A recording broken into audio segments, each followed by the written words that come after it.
امید ہے آپ سب خیریت سے ہوں گے۔ اگر آپ نے ابھی تک ہمارا چینل سبسکرائب نہیں کیا تو اسے ابھی سبسکرائب کر لیں اور بیل آئیکن کو دبانا بالکل بھی مت بھولیں۔ شکریہ۔ نمبر 10، مقدر کا ستارہ۔ ڈرامہ مقدر کا ستارہ کی شاندار داستان شادیوں کو غیر ذمہ دارانہ پرورش کے علاج کے طور پر سمجھنے کے معاشرتی مسئلے کے بارے میں بات کرتی ہے۔ کہانی اس وقت شروع ہوتی ہے جب صفدر، ایک پاکستانی امریکی اچھی طرح سے آباد شخص، اپنے بگڑے ہوئے بیٹے کی شادی اپنے دوست کی پڑھی لکھی بیٹی ہادیہ سے کرواتا ہے۔ اب ہادیہ کو اپنی زندگی میں مشکل وقت کا سامنا کرنا پڑتا ہے۔ ڈرامہ اس بات کو بھی بے نقاب کرے گا کہ ایسے حالات میں معاشرہ کس طرح برتاؤ کرتا ہے۔ نمبر 9، دل مضطر۔ صلہ، جو اپنے والد اور سوتیلی ماں کے ساتھ رہتی ہے، اپنے کزن عدیل سے محبت کرتی ہے۔ صلہ اپنی خالہ کے بہت قریب ہے جسے اس کے والدین ناپسند کرتے ہیں۔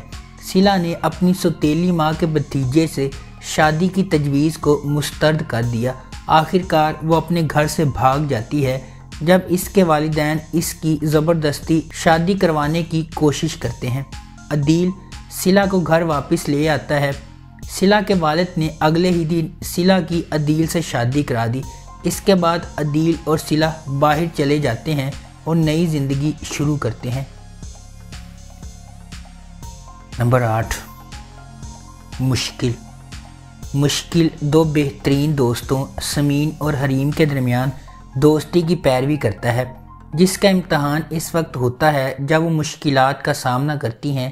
ایک عاجزانہ پس منظر سے تعلق رکھنے والی سمین ایک نوجوان اور بھولی بھالی لڑکی ہے جو اپنی خاندانی اقدار کو سمجھتی اور ان کا احترام کرتی ہے۔ یونیورسٹی میں اکٹھے پڑھتے ہوئے سمین اور حریم ایک دوسرے کے رازدار ہیں۔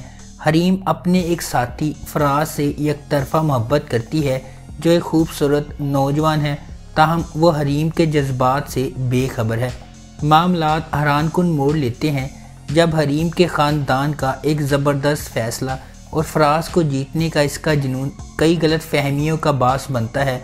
سمین کے اپنی بہترین دوست کی مدد کرنے کے ارادے اسے مزید مصیبت میں لے جاتے ہیں، جہاں اسے اپنی عزت بچانے کے لیے چھوڑ دیا جاتا ہے۔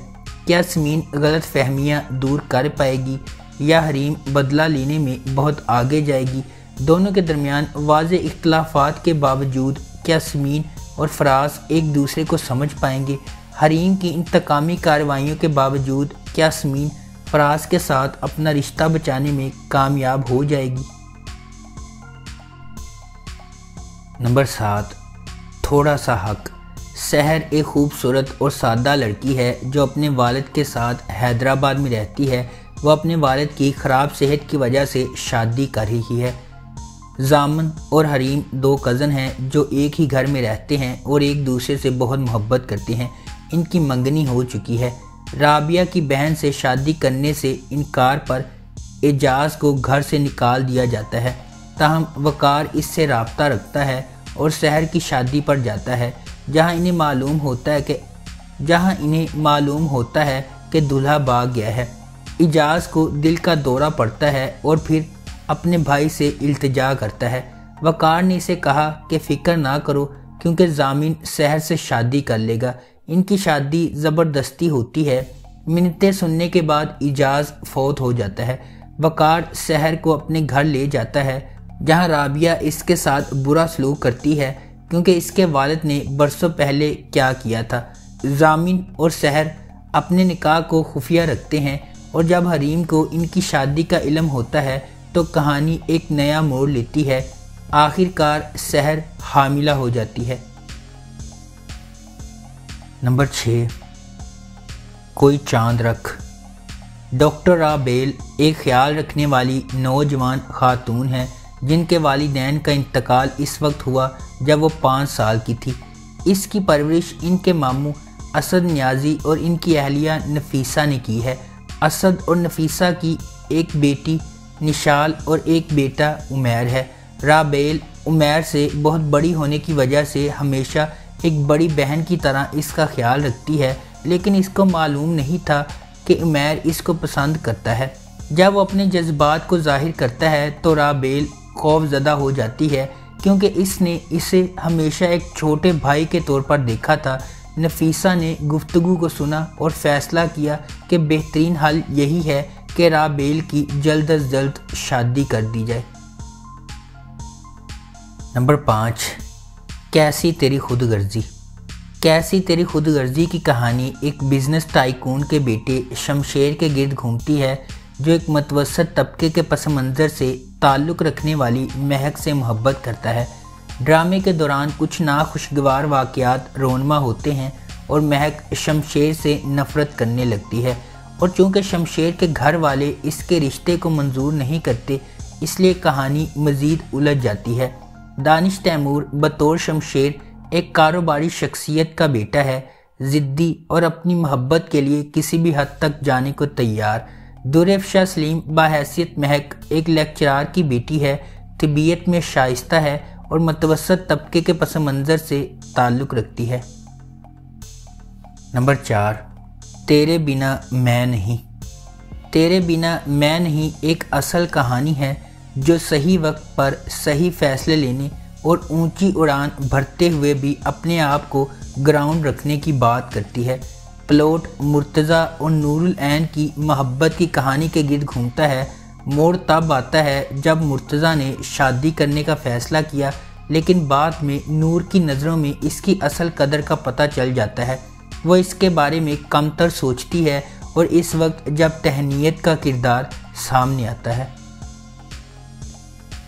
نمبر 3، میرے ہم نشین۔ میرے ہم نشین ایک دلکش داستان ہے جو خواہش مند خوابوں، امیدوں اور اقتدار کی لالچ کے درمیان جد و جہد کو سمیٹتی ہے۔ خجستہ ایک ذہین اور خوبصورت لڑکی ہے جس کا تعلق ایک قدامت پسند اور روایتی خاندان سے ہے جو پہاڑی علاقوں میں رہتے ہیں۔ ڈاکٹر بننے کا اس کا جذبہ اس کے بچپن کے صدمے سے پیدا ہوا جب اس نے زندگی کے اوائل میں اپنی ماں کو کھو دیا۔ صحت کی دیکھ بھال کی خدمات میں انقلاب لانے کے لیے خجستہ امیدوں اور خوابوں سے بھرپور ہے۔ دوسری طرف خجستہ کا کزن درخزئی ایک گرم سر اور مغرور آدمی ہے جس کی پسماندہ سوچ ہے اسے خجستہ کی اعلیٰ تعلیم کے بارے میں غیر محفوظ بناتی ہے اور وہ اسے اپنے قابو میں رکھنا چاہتا ہے۔ ایک پڑھے لکھے اور خوشحال گھرانے سے تعلق رکھنے والا ہادی میڈیکل سکول کے آخری سال میں ہے، اور اس کا بنا ہوا طرز عمل اسے اپنے بیچ کے ساتھیوں میں بے حد پسند کرواتا ہے۔ ایک ہی کالج میں پڑھتے ہوئے خجستہ اور ہادی کی پہلی ملاقات ان کے لیے ایک دوسرے کے لیے ملے جلے جذبات کے ساتھ ختم ہوتی ہے۔ نمبر 2، الوداع۔ حیا اپنے کزن ہادی سے محبت کرتی ہے جو 5 سال بعد لندن اور صومالیہ سے واپس آتا ہے۔ ہادی ایک کامیاب اور مشہور گائنوکولوجسٹ ہے۔ وہ سوچتی ہے کہ وہ اس کے لیے واپس آ رہا ہے، لیکن اصل میں ہادی عروسہ کے لیے واپس آتا ہے جس سے وہ محبت کرتا ہے۔ حیا کی پرورش اس کے تایا اور تائی نے کی ہے، کیونکہ اس کی ماں کا انتقال اس وقت ہوا جب وہ چھوٹی تھی اور اس کے والد اس کی دیکھ بھال نہیں کر سکتے تھے۔ اس کی 2 اور بہنیں عروسہ اور لبنہ ہیں جن کی پرورش ان کی خالہ نے کی ہے۔ جب ہادی عروسہ سے شادی کرنے کی خواہش کا اعلان کرتا ہے تو حیا صدمے اور غصے میں رہ جاتی ہے۔ وہ اپنی بچپن کی سہیلی فاریسہ کی مدد سے ان کی شادی کو برباد کرنے کی ہر ممکن کوشش کرتی ہے، جو ہادی اور اس کی کزن بھی ہے۔ بہرحال شادی ہوتی ہے اور عروسہ اور ہادی کی شادی کی رات حیا عروسہ کے لیے اپنے جذبات کے بارے میں بتاتی ہے۔ عروسہ چونک جاتی ہے اور ہادی بھی۔ نمبر 1، مجھے پیار ہوا تھا۔ مجھے پیار ہوا تھا سعد، ماہیر اور اریب کے درمیان لو ٹرائنگل پر مبنی ہے۔ سعد ہمیشہ سے اپنی کزن ماہیر سے محبت کرتا رہا ہے، لیکن جب وہ اس کا اعتراف کرنے میں ناکام رہتا ہے تو زندگی ایک مختلف موڑ لیتی ہے اور اریب فریم میں داخل ہوتا ہے۔ تھوڑی سی غلط فہمی کی وجہ سے معاملات ٹوٹنے لگتے ہیں اور محبت کرنے والوں کے درمیان اعتماد ٹوٹ جاتا ہے۔ اپنے والدین کی اکلوتی اولاد ہونے کے ناطے ہانیہ عمر بطور ماہر اپنے خاندان کی تمام محبتیں جمع کرتی ہے۔ وہ سادہ، معصوم اور شائستہ ہے۔ وہ پیسے اور مادی چیزوں پر محبت اور احترام کو ترجیح دیتی ہے۔ زاویار نعمان بحیثیت اریب کا تعلق ایک اعلیٰ طبقے کے گھرانے سے ہے۔ اپنے والدین کا اکلوتا بیٹا ہونے کے ناطے اسے فخر ہے۔ وہ اپنی قدر جانتا ہے اور شاندار ہے۔ اس کی انفرادیت اس سے مطالبہ کرتی ہے کہ وہ سب سے بہترین کا انتخاب کرے۔ وحاج علی بطور 7 ماہر کا کزن ہے۔ بڑے ہوتے ہی اس کے ساتھ اس کی دوستی محبت میں بدل جاتی ہے۔ وہ ماہر سے محبت کرتا ہے اور اس کے لیے اپنی عزت نفس قربان کرنے کو بھی تیار ہے، لیکن بدقسمتی سے یہ احساس باہمی نہیں ہے۔ اگر آپ کو ہماری یہ ویڈیو پسند آئی ہے تو اسے لائک کریں، شیئر کریں اور ہمارے چینل کو سبسکرائب کرنا بالکل بھی مت بھولیں۔ شکریہ۔